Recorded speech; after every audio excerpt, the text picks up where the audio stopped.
She called me at 2 in the morning, crying, "Why, Grandpa?" My 8-year-old granddaughter was alone in a dark house while her parents celebrated 400 miles away. They left her behind because she was adopted and her little brother was not. I booked the first flight out before the sun came up. 12 hours later I walked into their vacation and ended it. Welcome back to Dad's Cruel Revenge. Grab your snacks, get comfortable, because every villain in this story got exactly what they deserved. Be sure to subscribe and drop a comment. What would you have done in my place? My name is Walter Hayes. I am 68 years old.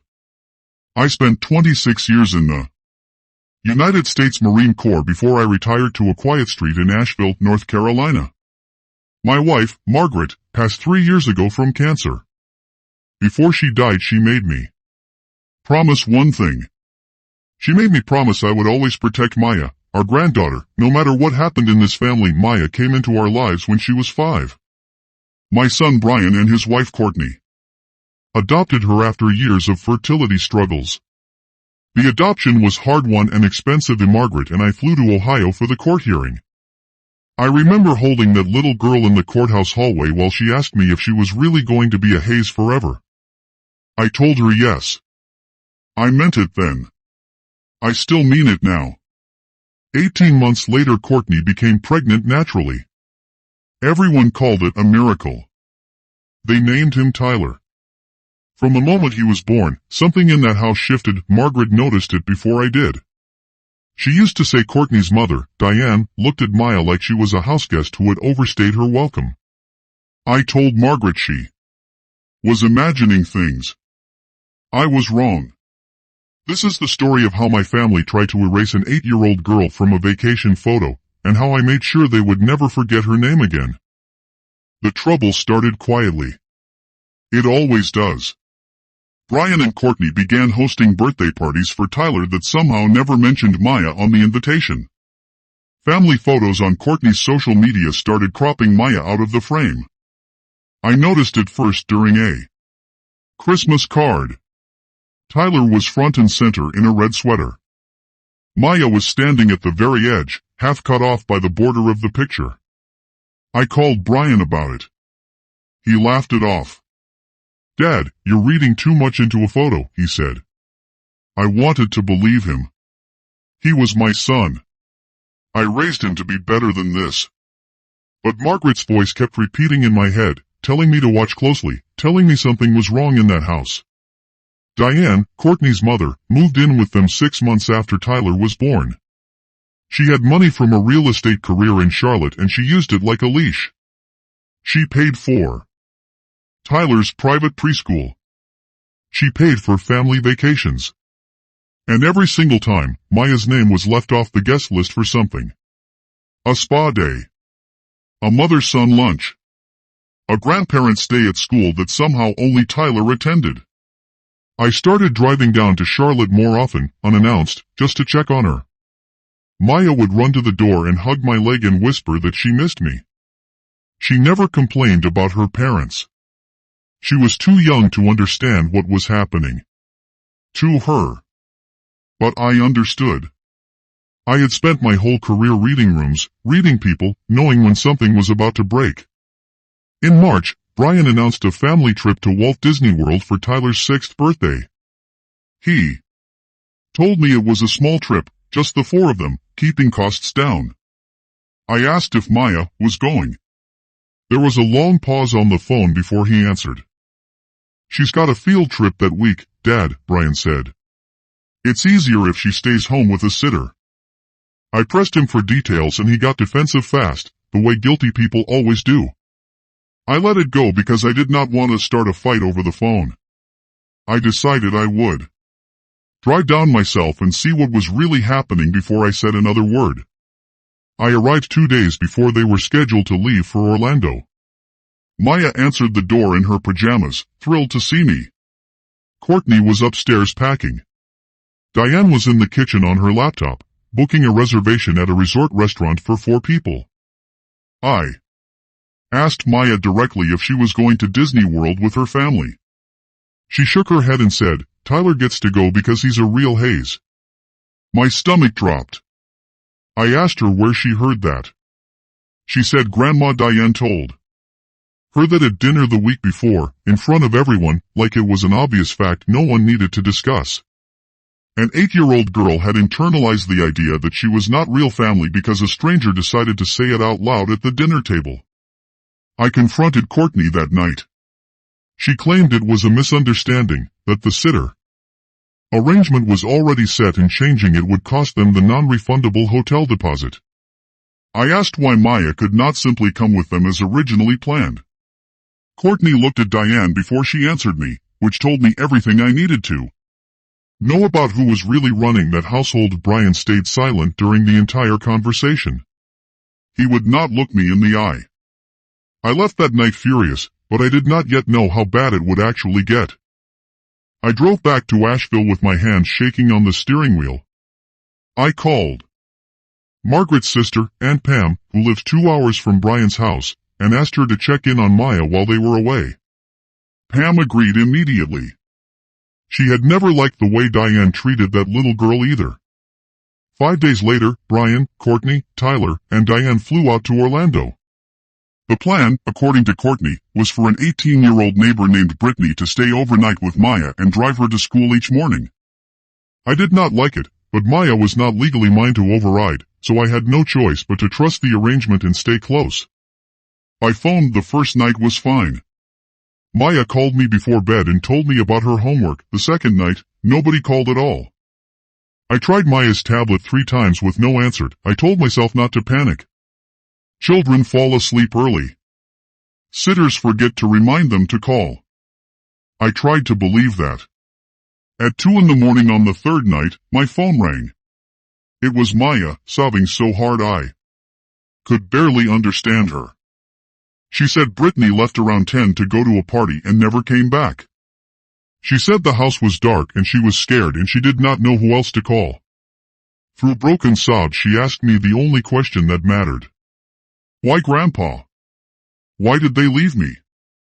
I told her to stay on the phone, lock her bedroom door, and keep the lights on. I called Aunt Pam immediately. Pam was at the house within 40 minutes, furious and heartbroken at what she found. I was already on my laptop booking the first flight to Orlando, my hands steady now, my mind made up. Pam stayed with Maya through the night and called the local police to file a report on the missing sitter and the unsupervised minor. An officer documented the scene, the empty house, the untouched dinner plate in the sink, the child alone for roughly 4 hours overnight. That report would matter later more than any of us realized at the time. I called Brian at 6 in the morning Orlando time. He answered half asleep, annoyed at the early call. I told him exactly what had happened. The silence on the other end lasted so long I thought the call had dropped. When he finally spoke, he did not apologize. He asked me not to make a scene and said he would handle it when they got home in 4 days. I told him there would be no 4 days. I told him I was already on a flight to Orlando and I expected to see him at breakfast. He tried to argue. I hung up on my own son for the first time in my life. The flight felt like it lasted 100 hours. I sat with my jaw clenched the entire way, replaying every cropped photo, every skipped birthday invitation, every small cruelty I had allowed myself to excuse as a misunderstanding. None of it was a misunderstanding. It was a pattern, built slowly enough that no single moment looked like proof until they all lined up together. I landed in Orlando at 10 in the morning. I took a taxi straight to the resort, a gleaming 5-star property with a lobby full of families in Mickey Mouse ears. I walked through those doors in yesterday's clothes, unshaven, carrying nothing but a duffel bag and a decision I had already made somewhere over Tennessee. I found them at the resort's breakfast buffet, sitting at a round table by the window. Tyler was wearing a Mickey ears hat, laughing at a cartoon on Courtney's phone. Diane was sipping coffee and reviewing a park itinerary on a tablet. Brian saw me first. His fork stopped halfway to his mouth. I did not raise my voice. 26 years in the Marine Corps taught me that a quiet voice in the right room carries further than any shout. I set my duffel bag down and asked one question. Where is Maya supposed to be right now? Brian started to answer with some excuse about the sitter.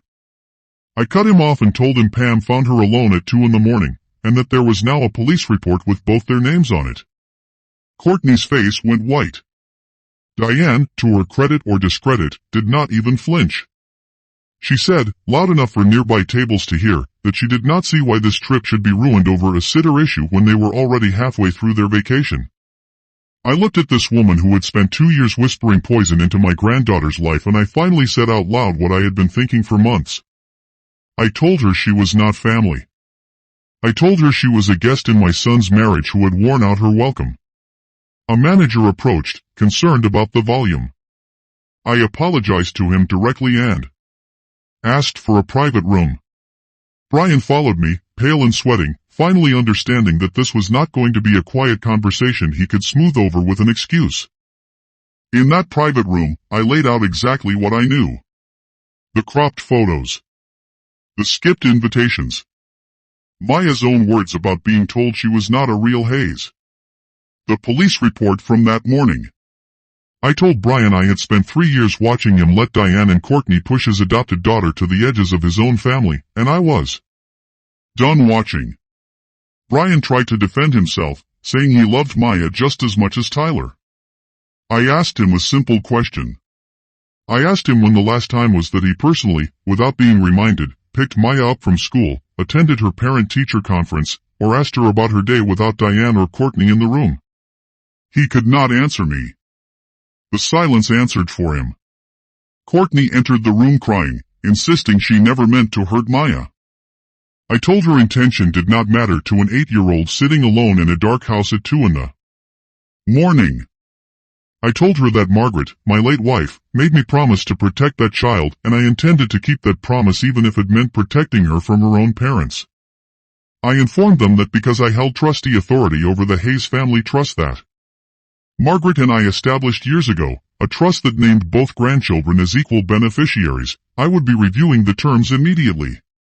I also told them that Child Protective Services in North Carolina had already been notified through the police report, and would be opening a welfare investigation whether they liked it or not. Diane tried to interrupt, demanding to know what business it was of mine. I reminded her she was not a Hayes, had no claim on that trust, and had no standing in this conversation at all. I flew home 2 days later with Aunt Pam and Maya, leaving Brian, Courtney, Tyler, and Diane to finish their vacation without me. Maya held my hand through the entire flight, asking me quietly if she had done something wrong to make them leave her behind. I told her the truth. I told her she had done nothing wrong. The adults in her life had failed her, not the other way around. Child Protective Services opened a formal investigation within the week. Caseworkers interviewed Maya, Brian, Courtney, and the missing sitter, Brittany, who admitted under questioning that Diane had personally offered to pay her an extra $200 to take the overnight shift so that Diane would not have to skip the trip herself. That detail changed everything. It proved this was not an accident. It was a decision, made in advance, to prioritize convenience over a child's safety. The investigation concluded with a finding of neglect against Brian and Courtney as the legal guardians, though not criminal charges, since no prior history existed and Maya was physically unharmed. They were ordered into mandatory parenting classes and placed under a 6-month monitoring period by the state. Brittany was fired from her babysitting service and lost her standing with 3 other families in the neighborhood once word spread of what she had done. Diane's real estate brokerage in Charlotte, already sensitive about reputation, quietly distanced itself from her after a local parenting forum post about the incident went viral with details pulled straight from the public police report. I used my authority as trustee to freeze all discretionary trust distributions to Brian's household pending the outcome of the state investigation. For the first time in years, my son could not simply wait me out. The monitoring period tore open cracks in Brian and Courtney's marriage that had been forming since Tyler was born. With Diane's influence finally visible for what it was, Courtney started seeing the pattern too. She admitted to me privately, in a phone call I did not expect, that she had let her mother make too many decisions in her household for too long, and that she was ashamed of what that had cost Maya. Brian, on the other hand, grew resentful of me instead of reflective. He accused me of trying to steal his daughter and destroy his family over one bad trip. I told him plainly that it was never one bad trip. It was 3 years of small erasures that finally added up to a little girl alone in the dark, asking why. I filed for formal kinship guardianship of Maya during the monitoring period, not to remove her permanently from her parents, but to ensure she had a stable, documented place to stay whenever the state flagged concerns. The family court in Buncombe County granted temporary guardianship given the existing investigation and my long-established relationship with Maya as her grandfather. Maya moved into my house in Asheville that spring. She started at a new elementary school 3 blocks from my home. She joined a children's choir at the community center on Tuesday evenings. For the first time in years, I watched her laugh without glancing sideways to see if someone was going to take the moment away from her. Brian visited on approved weekends, always tense, always distant. Courtney came alone more often than not, slowly rebuilding a real relationship with her daughter, separate from her mother's shadow for the first time in 8 years. 6 months into the monitoring period, the state closed the case with a finding that the household had made sufficient progress for Maya to potentially return, pending a final court review. By then, something had shifted permanently inside my son's marriage. Courtney filed for divorce that September, citing irreconcilable differences that had existed long before Maya's story ever made the local news. In the divorce proceedings, Courtney's attorney used the CPS findings and the viral parenting forum post to argue that Diane's presence in the household had been detrimental to the children's welfare. The judge agreed. As part of the custody arrangement, Diane was barred from unsupervised contact with either Tyler or Maya for a period of 2 years. Brian lost far more than a vacation. He lost his marriage. He lost the trust distributions I continued withholding from him specifically, though I maintained Tyler's portion untouched, since none of this was that little boy's fault. He lost the easy excuse of blaming a sitter, once the investigation made clear exactly whose idea the arrangement had been. Diane lost her standing in the family entirely. Her real estate clients in Charlotte, many of them parents themselves, began quietly taking their listings elsewhere after her name circulated online beside the story of the 8-year-old left alone while her family vacationed at Disney World. Within a year, she relocated to Florida, largely cut off from the family she had once controlled so completely. The family court made Maya's guardianship with me permanent the following spring, with both biological parents retaining visitation rights but no authority to remove her from my home without court approval. I had kept my promise to Margaret. Brian came to my house alone on a Sunday afternoon, almost a year after that night in Orlando. He sat at my kitchen table, the same table where he had eaten breakfast as a boy, and finally said the words I had been waiting for. He told me he was sorry, not for the trip alone, but for every small moment he let pass without standing up for his own daughter. I told him sorry was a beginning, not an ending. I told him if he wanted back into Maya's life as more than a weekend visitor, he would have to earn it through years of showing up, not through one apology at my kitchen table. He nodded and agreed, and for the first time in years, I believed he meant it. Courtney rebuilt her relationship with Maya slowly, through patient weekend visits and honest conversations about what had gone wrong. She eventually moved into a smaller apartment closer to Asheville specifically to be nearer to both her children, splitting custody of Tyler with Brian while Maya remained permanently in my care by court order. I restored a portion of Brian's trust distributions after a full year of consistent, documented involvement in Maya's life, tied directly to his continued presence at her school events and therapy sessions. I made clear the money was never the point. The point was forcing a family to confront what convenience had cost an innocent child.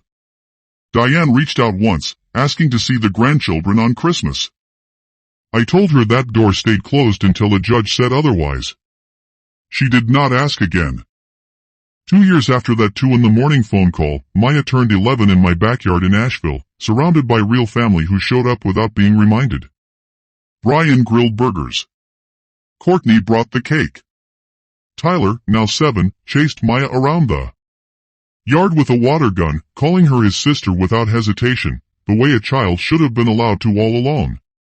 Maya still calls me most nights before bed, even though we live under the same roof, a habit from those frightened months she has never quite let go of. I always answer. I will. Always answer. I made a promise to my wife in a hospital room 3 years before any of this began, and I intend to keep it for the rest of my life. Brian rebuilt his relationship with Maya through 3 years of steady, unglamorous effort, earning back a trust he once treated as guaranteed. Courtney found her own strength apart from her mother's shadow, becoming the kind of parent to both children she had always wanted to be but never knew how to become, while Diane controlled every decision in her household. Diane remains in Florida, estranged from the family she once ruled, her real estate career a fraction of what it was. The trust fund Margaret and I built stands fully restored and equally divided between both grandchildren, exactly as it always should have been. People ask me sometimes if I regret crashing that vacation, humiliating my own son in a crowded resort lobby. I tell them the truth. I would fly into that lobby 1,000 more times for that little girl. Some promises are worth burning a vacation to the ground to keep.